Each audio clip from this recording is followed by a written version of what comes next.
جیسا کہ آپ کے سامنے قرآن عظیم فرقان حمید میں سے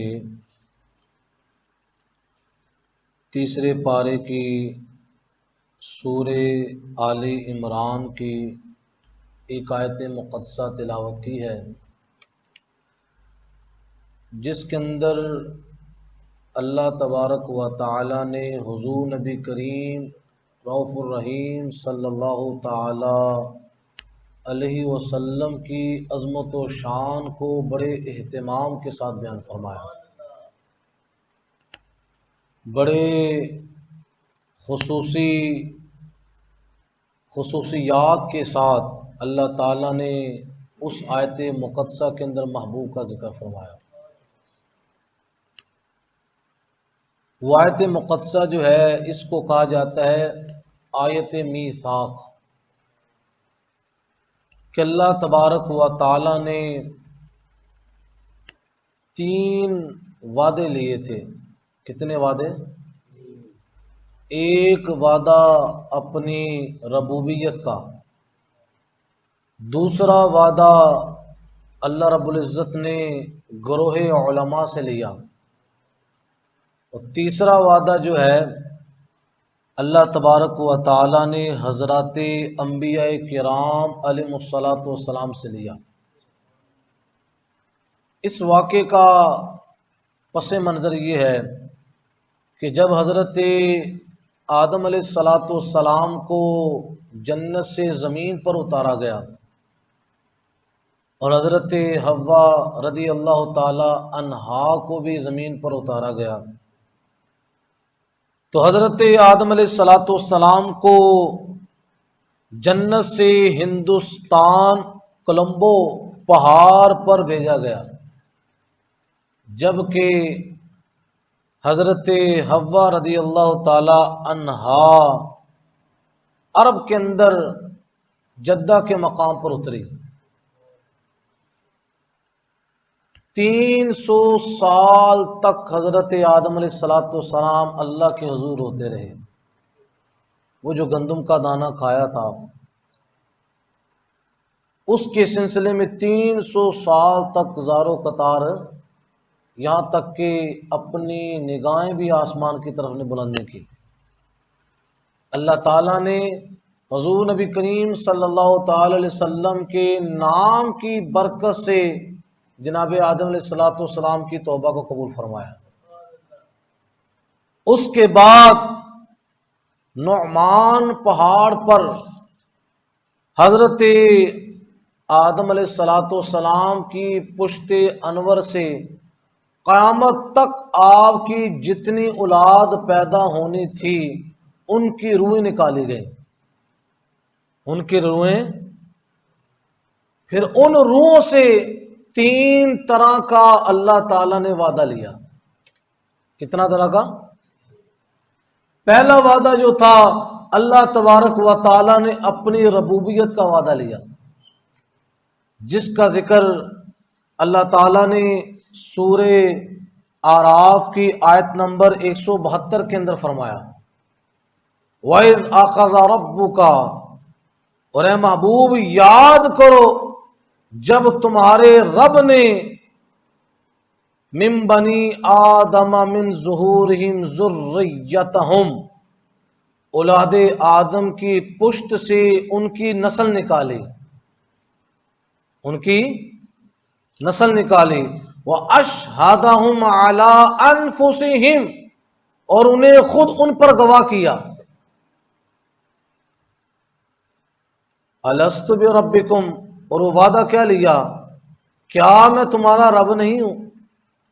قَالُوا بَلَىٰ، تمام روحوں نے بول کر کہا کیوں نہیں یا اللہ عز و جل تو ہمارا رب ہے۔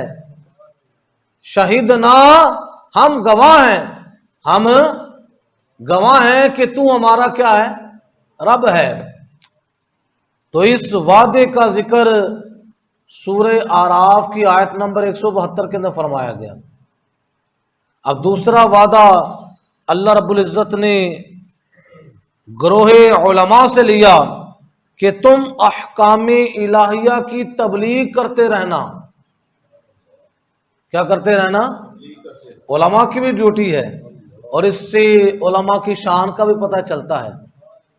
حالانکہ پہلے وعدے کے اندر علماء بھی شامل ہیں. جب اللہ تبارک و تعالیٰ کی ربوبیت کا اقرار لیا تو اس کے اندر سب شامل تھے، لیکن اللہ تبارک و تعالیٰ نے پھر الگ طور پر علماء سے وعدہ لیا، یہ علماء کی شان کو بیان کرنے کے لیے کہ تم نے احکام الہیہ کی تبلیغ کرتے رہنا ہے. پھر تیسرے نمبر پر جو وعدہ لیا، جو میں نے خطبے کے اندر آیت پڑھی، اس کا ذکر ہے. اب اس عہد کے اندر صرف اور صرف پاکیزہ لوگ تھے. حضرت آدم علیہ السلام سے لے کر جناب عیسیٰ علی نبینا علیہ السلام تک، یعنی وہ جو جلسہ تھا پاکیزہ لوگوں کا تھا. محبوب کی باری آئی تو اللہ تعالیٰ نے لوگوں کا بھی چناؤ کیا. جب اپنی ربوبیت کے اقرار کی باری آئی تو سب شامل ہیں، مومن بھی ہیں اور کافر بھی ہیں. اس وقت جو ہے سب نے اقرار کیا یا اللہ تو ہمارا رب ہے. وہ کون سا ایمان تھا؟ ایمان فطری تھا کہ جو اس وقت سب نے اللہ کو مانا اور آ کر یہاں پر انکاری ہو گئے.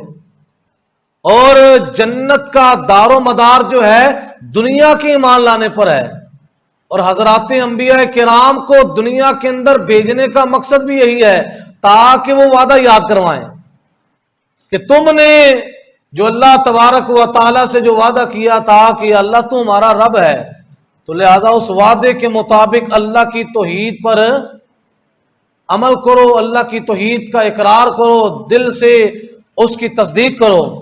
تو جنہوں نے مانا وہ نجات پا گئے، اور جنہوں نے انکار کیا وہ جہنم کا ایندھن بن جائیں گے. اب یہاں پر آیت مقدسہ کے اندر تیسرے وعدے کا ذکر ہے جس کو رب ذوالجلال نے بڑے اہتمام کے ساتھ بیان فرمایا.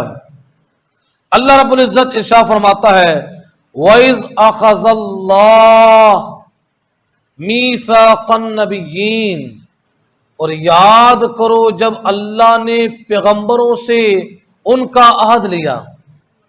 میثاق کہتے ہیں پکے وعدے کو جس کے اندر کسی قسم کا شک اور شبہ.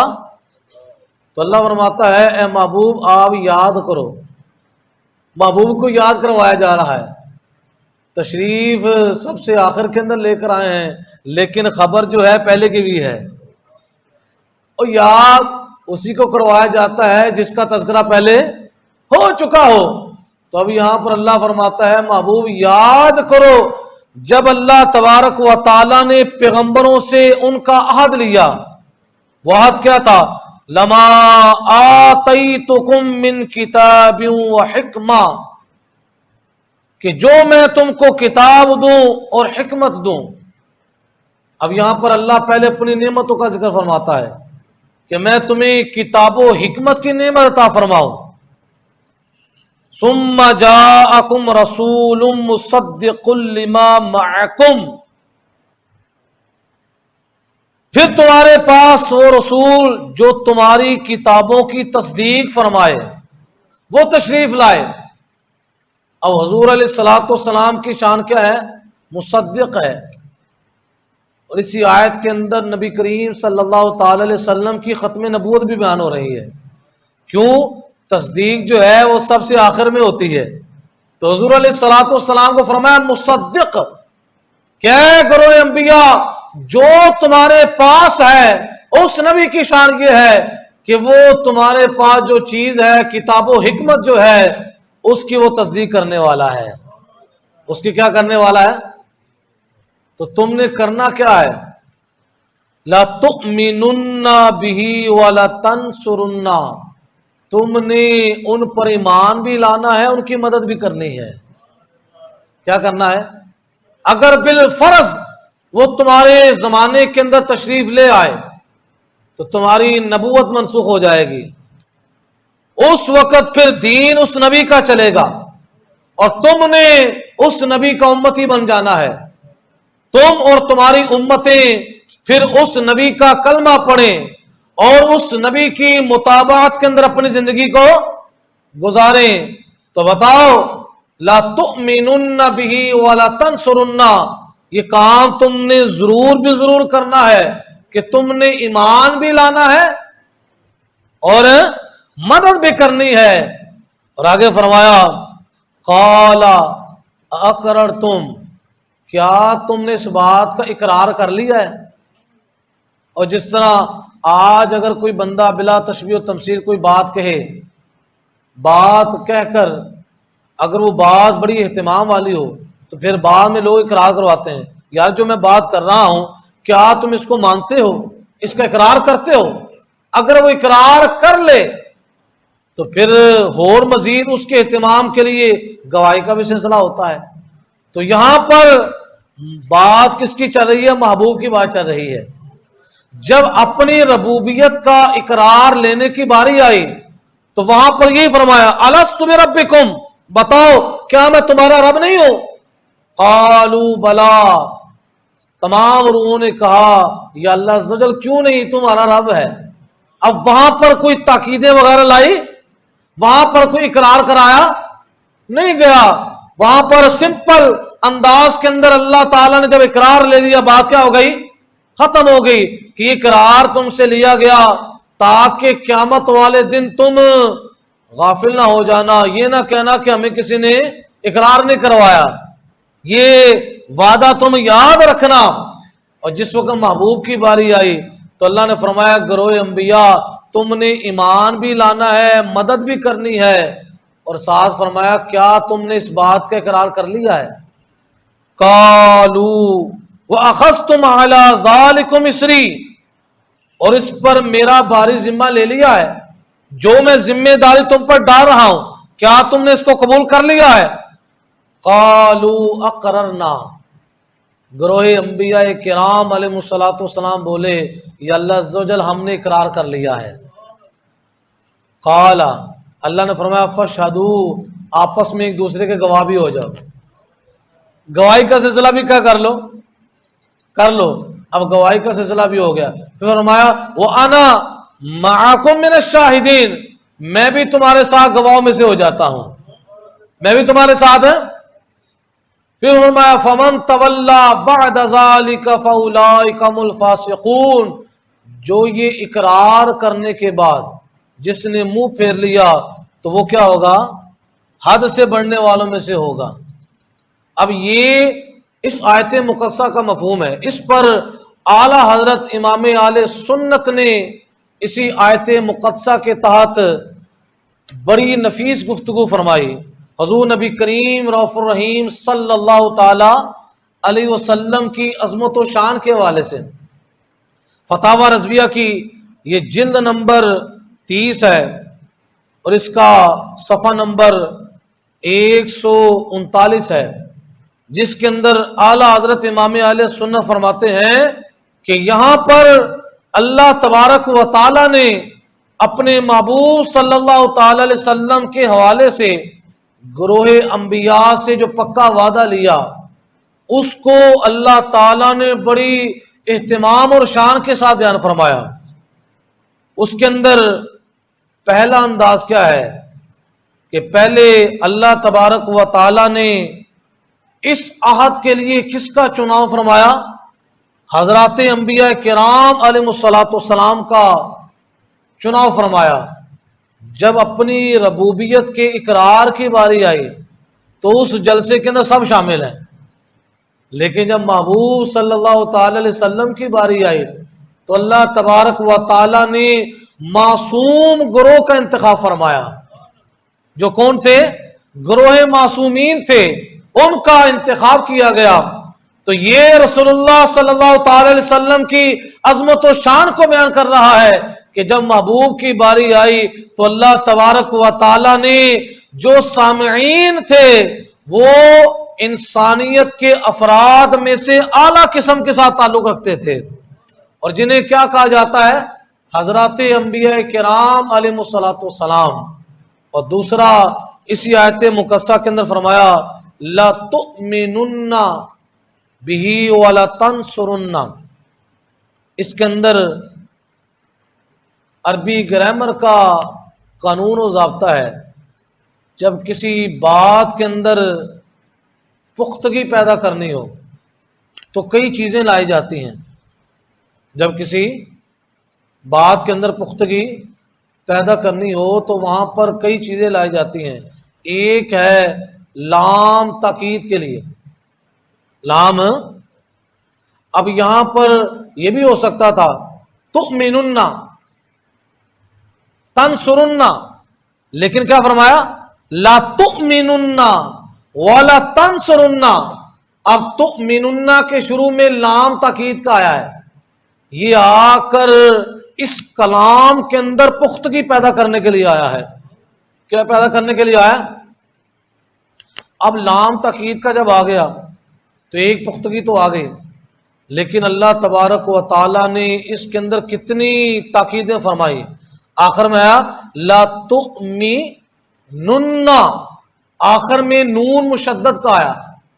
نون تاکید جس طرح لام کی صورت میں ہوتا ہے، اسی طرح تاکید کا جو کلمہ ہے وہ نون کی صورت میں بھی ہوتا ہے، اور کبھی تاکید نون کی صورت کے اندر نون ساکن کے طور پر ہوتا ہے، اور کبھی نون مشدد کے طور پر ہوتا ہے۔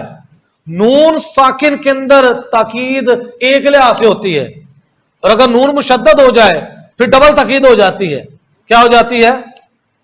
اب یہاں پر یہ نہیں فرمایا لا تؤمنن، نون ساکن نہیں کیا، بلکہ ایک تو لام تاکید کا شروع میں لایا، اور ایک تاکید کے لیے جو حرف استعمال کیا گیا وہ ایک تاکید والا نہیں تھا، بلکہ کتنی تاکیدوں والا تھا؟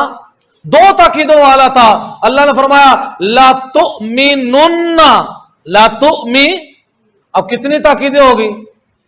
تین تاکیدیں، ایک تاکید لام سے بیان ہو رہی ہے اور دو تاکیدیں نون مشدد سے بیان ہو رہی ہیں، اور چوتھی تاکید خود جملے کی تاکید ہے کہ جملہ بھی معنی اور مفہوم کے اندر کیا پیدا کرتا ہے؟ تاکید کو بیان کرتا ہے۔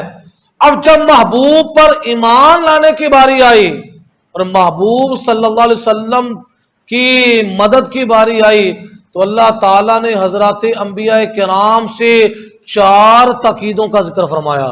اس کا مطلب کیا ہوا؟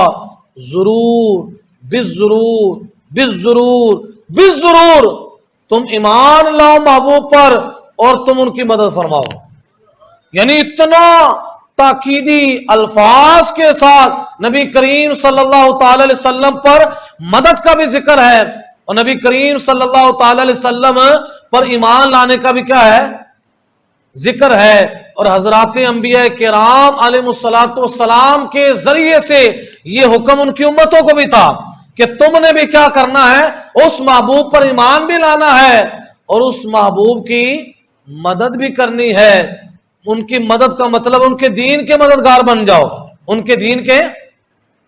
اب یہ 4 طرح کی تاکیدیں لائی گئی، اور اس کے اندر 5واں جو اہتمام کا سلسلہ ہوا وہ یہ تھا کہ حضرات انبیاء کرام علیہ الصلوۃ والسلام سے جب یہ فرمایا گیا لَتُؤْمِنُنَّ بِهِ وَلَتَنْصُرُنَّ، تم نے ضرور بالضرور ایمان بھی لانا ہے، ان کی مدد بھی کرنی ہے، پھر اللہ تبارک و تعالی نے اس گفتگو کے اندر تاخیر نہیں فرمائی، بلکہ فی الفور یہ فرمایا قال اقررتم، کیا تم نے اقرار کر لیا؟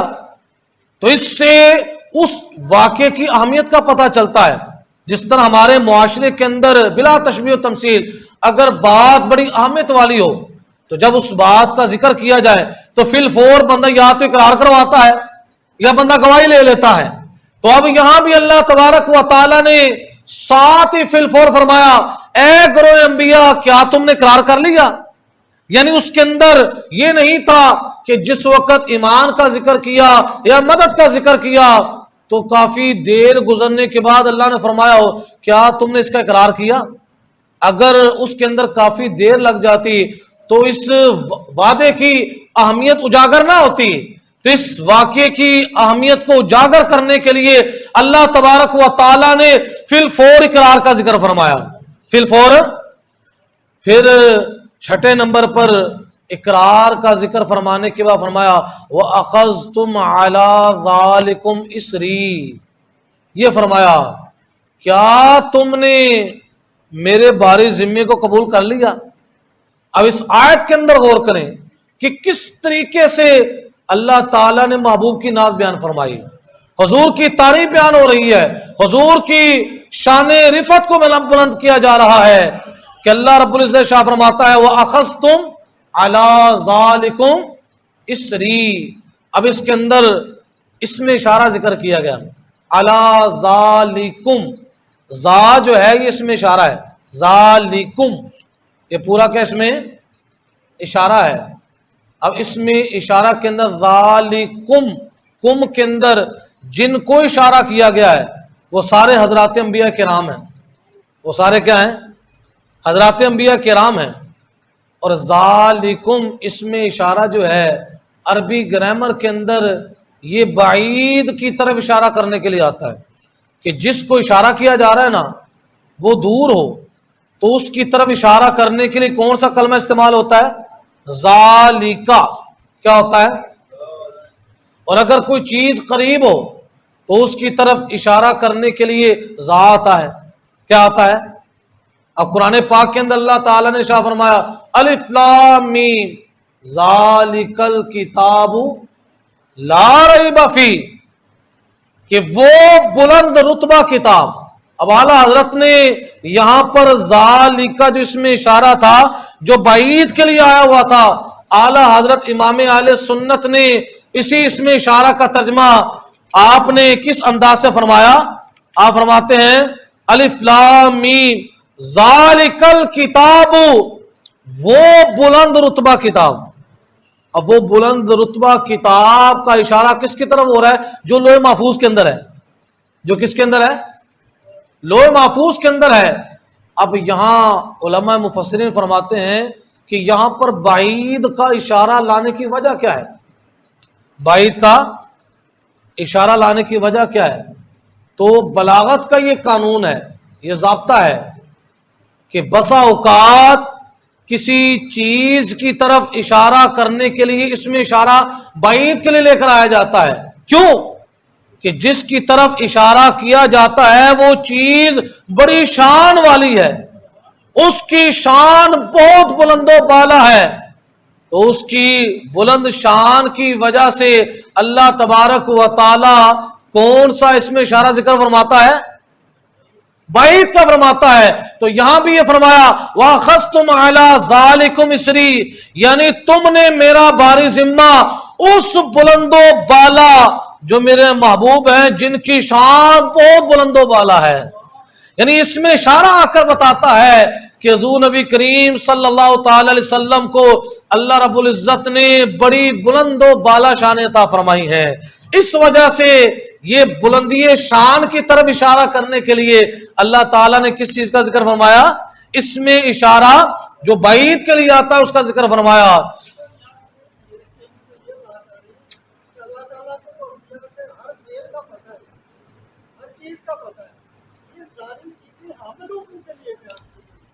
یعنی وہ کہتے ہیں نا جس طرح پنجابی کی مثال ہے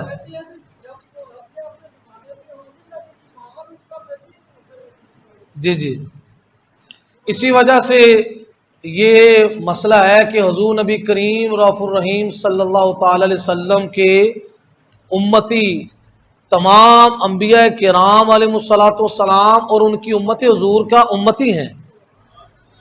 اگرچہ حقیقتاً انہوں نے زمانہ نہیں پایا لیکن حکمی طور پر حضور کی امتی ہیں. اسی وجہ سے معراج کی شب اللہ تعالیٰ نے تمام حضرات انبیاء کرام علیہ الصلوۃ والسلام کو حضور کا مقتدی بنایا کہ یہ جو وعدہ لیا اس وعدے کا سلسلہ بھی پورا ہو. اس سلسلے کو پورا کرنے کے لیے اللہ رب العزت نے معراج کی شب بیت المقدس کے اندر نبی علیہ الصلوۃ والسلام کو یہ شان عطا فرمائی کہ حضور علیہ الصلوۃ والسلام نے مصلی امامت پر کھڑے ہو کر نماز ادا فرمائی. تمام حضرات انبیاء کرام حضور کے پیچھے مقتدی اور نمازی بن کر کھڑے ہیں تاکہ اس وعدے کی تکمیل ہو جائے. وعدہ کب لیا جا رہا ہے اور اس کی تکمیل کا سلسلہ کب ہوا؟ معراج کی شب ہوا کہ تمام حضرات انبیاء کرام علیہ الصلوۃ والسلام نے معراج کی شب جو ہے اسی وجہ سے اعلی حضرت امام اہل سنت قصیدہ معراجیہ کے اندر فرماتے ہیں نماز اسرا میں تھا یہی سر، نماز اسرا میں تھا یہی سر کہتے ہیں راز کو، کہ جو معراج کی شب حضور نبی علیہ الصلوۃ والسلام نے انبیاء کرام علیہ الصلوۃ والسلام کی امامت فرمائی. کہتے اس امامت فرمانے کے اندر راز کیا تھا؟ آیا ہو مانا اول آخر، آیا ہو، آیا کا مطلب واضح ہو، واضح ہو مانا اول آخر، کہ حضور علیہ الصلوۃ والسلام جو حضرات انبیاء کرام علیہ الصلوۃ والسلام کی امامت فرما رہے ہیں یہ وہ شخصیت ہیں جو اول بھی ہیں اور آخر بھی ہیں. جو اول بھی ہیں، اول کس اعتبار سے ہے؟ تخلیق کے اعتبار سے، کہ تمام چیزوں سے پہلے اللہ تعالیٰ نے محبوب کے نور کو پیدا فرمایا، اور آخر کس اعتبار سے؟ بھیجے جانے کے اعتبار سے ہیں. تو فرماتے ہیں نماز اقصیٰ کے اندر یہی راز تھا کہ نبی علیہ الصلوۃ والسلام کو اللہ نے جو اول اور آخر کی جو شان عطا فرمائی وہ شان کھل کر واضح ہو جائے. اور کیا آگے لکھا کہ دست بستہ ہے پیچھے حاضر، دست بستہ ہاتھ باندھ کر پیچھے حاضر جو سلطنت پہلے کر گئے تھے، یعنی جنہوں نے اپنے اپنے دوروں کے اندر آ کر نبوت کی سلطنت کر گئے، آج وہ سارے کے سارے مقتدی اور نمازی بن کر حضور کے پیچھے ہاتھ باندھ کر کھڑے ہیں. تو یہ تھا کہ حضرات انبیاء کرام علیہ الصلوۃ والسلام بھی اور ان کی ساری امتیں یہ نبی کریم صلی اللہ تعالی علیہ وسلم کی کیا ہے؟ امتی ہیں.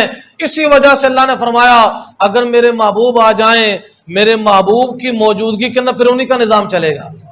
اسی وجہ سے قیامت کے قریب جب عیسیٰ علیہ السلام آئیں گے تو ان کا اپنا سلسلہ نہیں چلے گا. کس کا چلے گا؟ حضور کا چلے گا.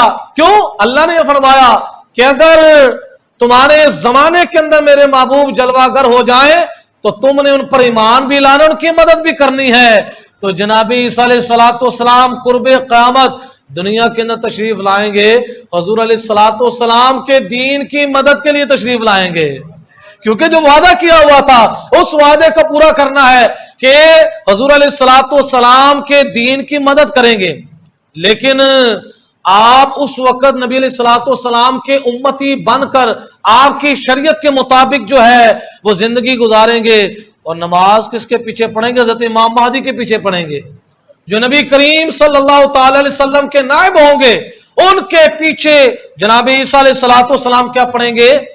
نماز کی ادائیگی فرمائیں گے. تو اس آیت مقدسہ کا ظہور جو ہے جناب عیسیٰ علیہ الصلوۃ والسلام کی صورت میں بھی ظاہر ہوگا کہ اللہ نے فرمایا کہ تم نے محبوب پر کیا لانا ہے؟ ایمان لانا ہے، اور ایمان لانے کے ساتھ ساتھ کیا کرنا ہے؟ ان کی مدد کرنی ہے.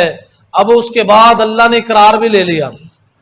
پھر اللہ نے فرمایا کیا تو نے میرا باری ذمہ قبول کر لیا اے حضرات انبیاء کرام؟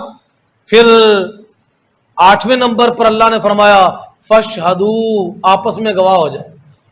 آپس میں، حالانکہ اقرار کرنے کے بعد گواہی اس وقت لی جاتی ہے بلا تشبیہ و تمثیل کہ جب بندے کو یہ اندیشہ ہو یار یہ بندہ مکر جائے گا. ایسے ہی ہوتا ہے نا، ایک چیز کا آپ نے اقرار کروا لیا، اب اقرار کروانے کے بعد گواہی کی ضرورت نہیں ہوتی، لیکن گواہی کی ضرورت اس وقت پڑتی ہے جس وقت اندیشہ ہو. کیا ہو؟ اندیشہ ہو کہ یہ بندہ مکر نہ جائے. لیکن وہ حضرات انبیاء کرام وہ تو معصوم ہیں، ان کی شان کے بارے میں یہ سوچا بھی نہیں جا سکتا کہ وہ اللہ کے ساتھ اقرار کریں اور اقرار کرنے کے بعد اپنے اقرار سے پھر جائیں، یہ سوچا بھی نہیں جا سکتا، لیکن اللہ نے پھر گواہی لی۔ علماء مفسرین فرماتے ہیں گواہی لینے کی وجہ یہ تھی تاکہ قیامت تک لوگوں کو یہ بتانا تھا کہ جس کے بارے میں گواہی لے رہا ہوں وہ بڑی شانوں والا ہے، اس کی شان بڑی ہے، وہ شانوں میں بڑا عرفہ والا ہے۔ اللہ تعالیٰ نے فرمایا آپس میں ایک دوسرے کے گواہ ہو جاؤ۔ اب بات کیا ہو جانی چاہیے تھی؟ ختم ہو جانی چاہیے تھی۔ آگے اللہ نے کیا فرمایا 9ویں نمبر پر وَأَنَا مَعَكُمْ مِنَ الشَّاهِدِينَ، میں بھی گواہوں میں سے شامل ہو جاتا ہوں، میں بھی تمہارے ساتھ شاہدین میں سے، گواہوں میں سے ہو جاتا ہوں۔ اب اس پر یعنی ایمان لانے پر، مدد کرنے پر اقرار بھی کروایا، حضرات انبیاء کرام سے گواہی بھی لی، اور ساتھ ساتھ اللہ نے اپنی گواہی بھی شامل فرما لی۔ اب پھر بھی بات کیا ہو جاتی؟ مکمل ہو جاتی۔ لیکن اللہ تبارک و تعالی نے 10ویں نمبر پر ارشاد فرمایا فَمَن تَوَلَّى بَعْدَ ذَلِكَ فَأُولَٰئِكَ هُمُ الْفَاسِقُونَ، اب جو اس اقرار کے بعد پھرے گا فاسق ٹھہرے گا۔ اب حضرات انبیاء کرام علیہ السلام کی شان کے اندر اس چیز کا تصور بھی نہیں کیا جا سکتا کہ وہ کسی چیز کا اقرار کریں، کسی چیز کی گواہی دیں اور اس کے بعد اس سے وہ کیا ہو جائے۔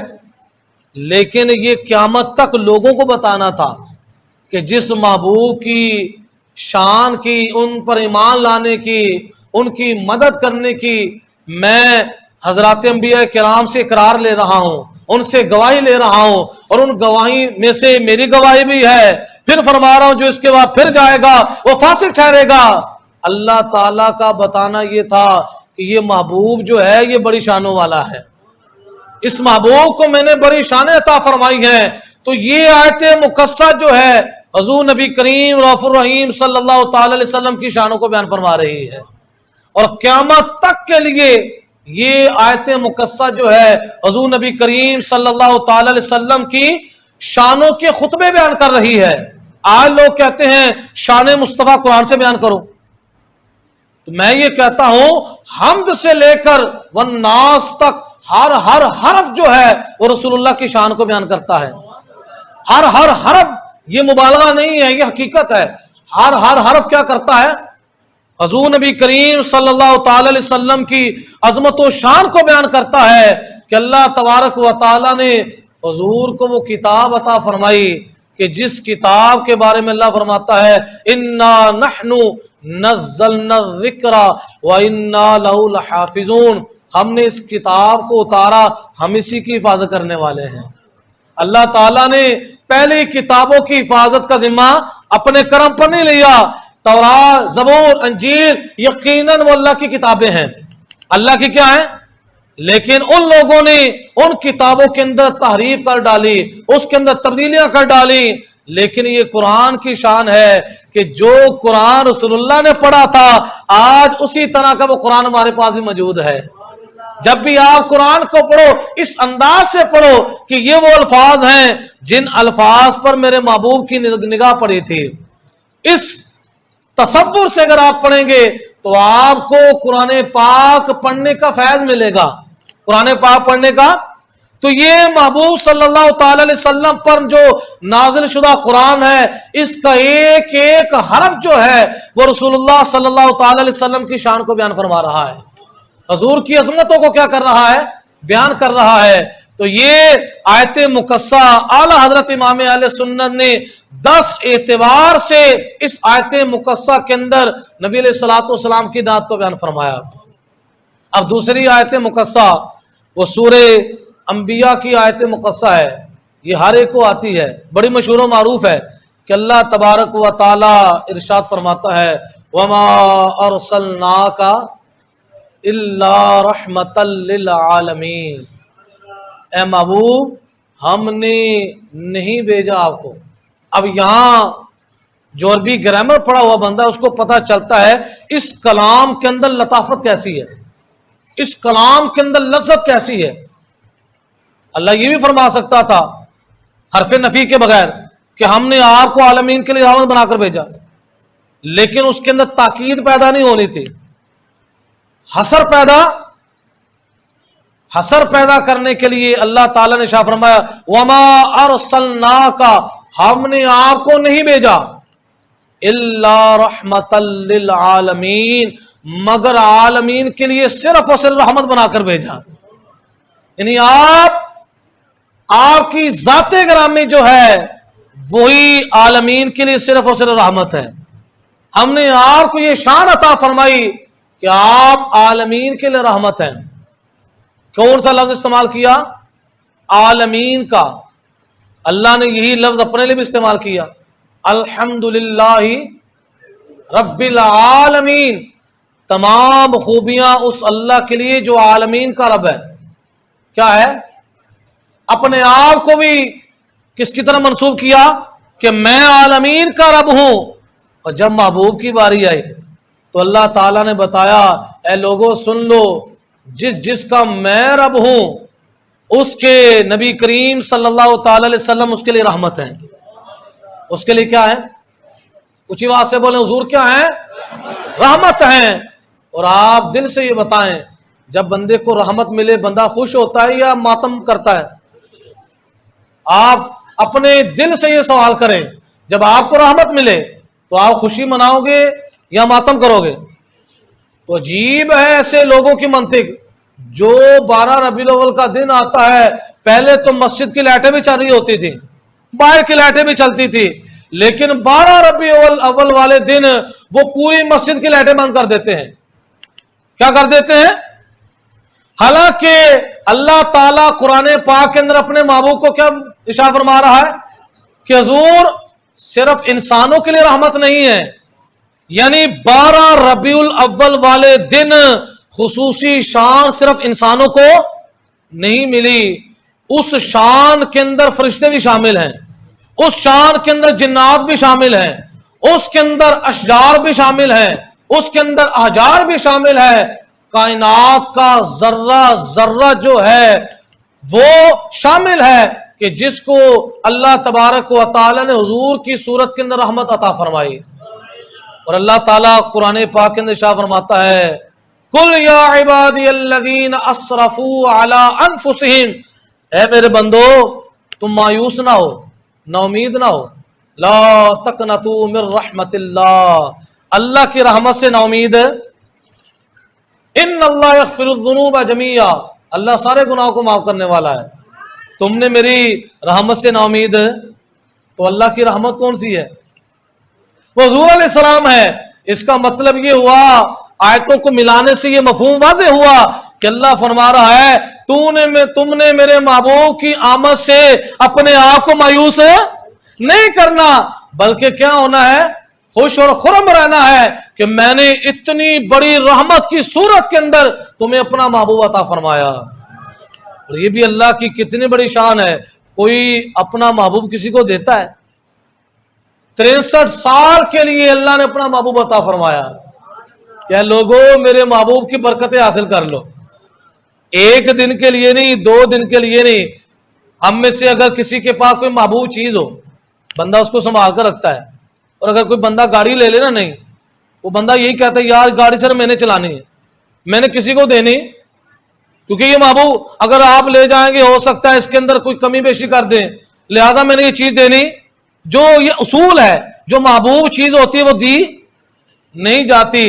تو اللہ کی کتنی بڑی کرم نوازی ہے ہم پر کہ اللہ تعالیٰ نے ایک دن کے لیے نہیں، 2 دن کے لیے نہیں، 1 ہفتے کے لیے نہیں، 1 مہینے کے لیے نہیں، 1 سال کے لیے نہیں، بلکہ 63 سال کے لیے اللہ تعالیٰ نے اپنے محبوب ہمیں عطا فرمائے. اپنے اور محبوب کے آنے کی برکت سے اللہ نے ہمیں کیا کیا شان عطا فرمائی. اللہ نے ہمیں ایسی شان عطا فرمائی کہ حضور علیہ الصلوۃ والسلام بھی آخری ہیں اور حضور کی امت بھی آخری ہے. اس کے بعد کسی امت نے آنا. اب اس کی وجہ علماء بیان فرماتے ہیں اس کے اندر کیا حکمت تھی کہ اللہ نے اپنے محبوب کو آخری بنایا اور ان کی امت کو بھی کیا بنایا، اس کی کیا حکمت تھی؟ تو علماء مفسرین، علماء محدثین یہ بیان فرماتے ہیں، کہتے اس وجہ سے کہ حضور نبی کریم رؤوف الرحیم صلی اللہ تعالی علیہ وسلم کی جو امت ہے، ایک حکمت یہ تھی تاکہ حضور کی امت کو قبروں کے اندر زیادہ دیر نہ رہنا پڑے. اب جو مردہ حضرت آدم علیہ السلام کے زمانے کے اندر فوت ہوا ہے، اس کو کتنے ہزار سال ہو گئے ہیں وہ قبر میں ہے، قبر کے اندر وہ زندگی گزار رہا ہے، عالم برزخ کے اندر وقت گزار رہا ہے، لیکن حضور علیہ السلام کی امت کو آخر کے اندر رکھا تاکہ حضور علیہ السلام کے بعد ساتھ ہی قیامت ہے، اس کے بعد کوئی کسی امت نے آنا، کسی نبی نے آنا، تاکہ میرے محبوب صلی اللہ علیہ وسلم کی امت کو قبروں کے اندر کم رہنا پڑے، کیا رہنا پڑے۔ اور دوسری اس کی حکمت یہ تھی کہ آج ہمیں پتہ ہے کہ موسیٰ علیہ السلام کی قوم نے جناب موسیٰ علیہ السلام کے ساتھ کیا کیا، ان کی نافرمانی ہمارے سامنے ہے۔ جو حضرات انبیاء کرام تشریف لائے، حضرت صالح علیہ السلام کی امت کا ہمیں پتہ ہے، حضرت ہود علیہ السلام کی امت کا ہمیں پتہ ہے کیا کیا وہ غلط کام کرتے تھے، لیکن اللہ تعالیٰ نے محبوب کی برکت سے محبوب کی امت کے لیے گوارا نہ کیا کہ محبوب آپ کی امتیوں کے بھید کسی اور امت پر واضح ہوں۔ میری رحمت یہ گوارا نہیں کرتی کہ آپ کی امت کے اندر بڑے بڑے عیب ہوں گے، لیکن میں اللہ ہو کر دنیا کے اندر آپ کی امت کے عیب دوسری امتوں کے سامنے واضح کرنا میری شان کے لائق نہیں ہے۔ تو جب اللہ اتنی بڑی شان دیتا ہے کہ دنیا کے اندر محبوب کی امت کے عیب کھلنے نہیں دیتا، تو اللہ کی رحمت سے ہماری امید ہے کہ قیامت والے دن بھی اللہ تعالیٰ ہماری لاج رکھے گا۔ اللہ تعالیٰ قیامت والے دن بھی حضور کی برکت سے حضور کی امتیوں کی کیا رکھے گا، لاج رکھے گا کہ حضور علیہ السلام اپنی دعائیں رحمت فرماتے رہیں گے، اللہ تبارک و تعالیٰ حضور کی دعا کی برکت سے حضور کے غلاموں کو معاف فرماتا رہے گا۔ تو یہ اللہ تعالیٰ نے ہمارے حصے کے اندر عطا فرمایا کہ آج ہم سنی کیا کرتے ہیں، بولیں تو صحیح، کیا کرتے ہیں، میلاد مناتے ہیں۔ پریشان ہو گئے آپ، کیا مناتے ہیں، اونچی بات سے بولیں۔ ہم سارے میلادی ہیں، لیکن میلادی کے ساتھ سارے نمازی بھی بنے۔ ایسا میلاد نہیں منانا کہ گھروں کو ہم نے لائٹنگ کے ساتھ مزین کیا ہو اور بجلی چوری کی استعمال کر رہے ہو۔ 2 نمبر عاشق رسول نہیں بننا۔ ہم نے انشاءاللہ کر اپنے محبوب صلی اللہ علیہ وسلم کے میلاد پر خرچ کرنا ہے تو اپنی حلال کی کمائی میں سے کرنا ہے۔ کوئی ایسا ناجائز سہارا ہم نے نہیں لینا کہ لائٹ لگائی ہوئی ہے، بڑا گھر روشن ہو رہا ہے کہ یار یہ بندہ پورا مہینہ لائٹنگ کرتا ہے، جب اس سے جائزہ لیا جائے کہ اس کی تار کہاں لگی ہوئی ہے تو ڈائریکٹ اس نے تاریں کس کے اندر لگائی ہوئی ہیں، میٹر کے اندر لگائیں۔ جب اس کو روکا جائے آگے سے بلا گیا جواب دیتا ہے یہ زمین بھی حضور کے صدقے ملی، آسمان بھی ملا، تو کوئی بات نہیں میٹر میں اگر تار لگ جائے میٹر میں، تو ایسی 2 نمبری یہ آپ نے وعدہ کرنا ہے کہ میلاد النبی صلی اللہ علیہ وسلم کے موقع پر جو خرافات ہوتے ہیں انشاءاللہ ہم نے اس کو روکنا ہے۔ کون کون ارادہ کرتا ہے کہ عید میلاد النبی کے موقع پر گانے نہیں استعمال کرنے، کہ گھروں کے باہر گانے لگا دیے جاتے ہیں، کیا جی میلاد منایا جا رہا ہے۔ عید میلاد النبی کے موقع پر عورتیں بے پردہ ہو کر بازاروں میں نکلتی ہیں، اور کن کی نکلتی ہیں، ہماری نکلتی ہیں۔ ہم نے ان پر پابندی لگانی ہے کہ حضور کا میلاد ہے، گھر میں بیٹھ کر سورہ یاسین شریف پڑھو، گھر میں بیٹھ کر درود شریف پڑھو، باہر نکلنے کی ضرورت ہے؟ باہر جو ہے اس طرح کا ماحول ہے کہ عورت کا آج کے دن نکلنے کا کوئی سلسلہ، ہم نے اس کو گھر میں رکھنا ہے۔ اگر ضرورت کے پیش نظر جانا بھی پڑ جائے تو باپردہ ہو کر جائے۔ ہم نے لوگوں کو یہ میسج نہیں دینا کہ ہم میلادی ہیں لیکن صرف میلادی ہونے کے ساتھ ساتھ جو نجائز کام ہو رہا ہے وہ بھی ہوتا جائے۔ آج لوگ جب صبح لنگر بانٹنے کی باری آتی ہے اس طرح لٹا رہے ہوتے ہیں، وہی رزق جو ہے پاؤں کے اندر گرتا ہے۔ نبی علیہ السلام نے رزق کی توقیر اور تعظیم بھی ارشاد فرمائی، تو ہم نے ہر ایسا کام جو ہے جو شریعت سے ٹکراتا وہ نہیں کرنا، بلکہ عید میلاد النبی صلی اللہ علیہ وسلم کے جلوسوں میں بھی شامل ہونا ہے، ساری نمازیں جماعت کے ساتھ پڑھنی ہے، اونچی بات سے یاد کریں، اور صرف 12 ربیع الاول والے دن نہیں، ابھی سے شروع ہو جائیں۔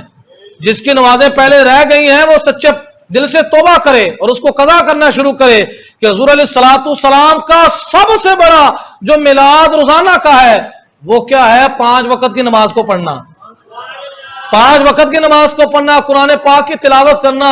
یہ ایسا میلاد ہے جو روزانہ ہو رہا ہے، کیونکہ ظہور آئے تو ہمیں 5 نمازیں ملیں، حضور آئے تو ہمیں قرآن ملا، تو یہ کیسا میلادی ہے کہ وہ 5 نمازوں کو نہیں لے رہا؟ رسول اللہ صلی اللہ علیہ وسلم ہمیں قرآن دے کر گئے ہیں، اس قرآن کی وہ تلاوت نہیں کر رہا۔ تو آج ہم نے یہ عہد کرنا ہے کہ ہم میلاد صرف 12 ربیع الاول کے ساتھ خاص نہیں ہے، بلکہ ہم میلادی جو ہے روزانہ 5 وقت کی نماز پڑھ کر میلاد مناتے ہیں۔ تو پیارے دوستو، اللہ رب العزت کی بارگاہ میں دعا ہے کہ اللہ تعالی ہمیں قرآن و سنت کا فہم عطا فرمائے۔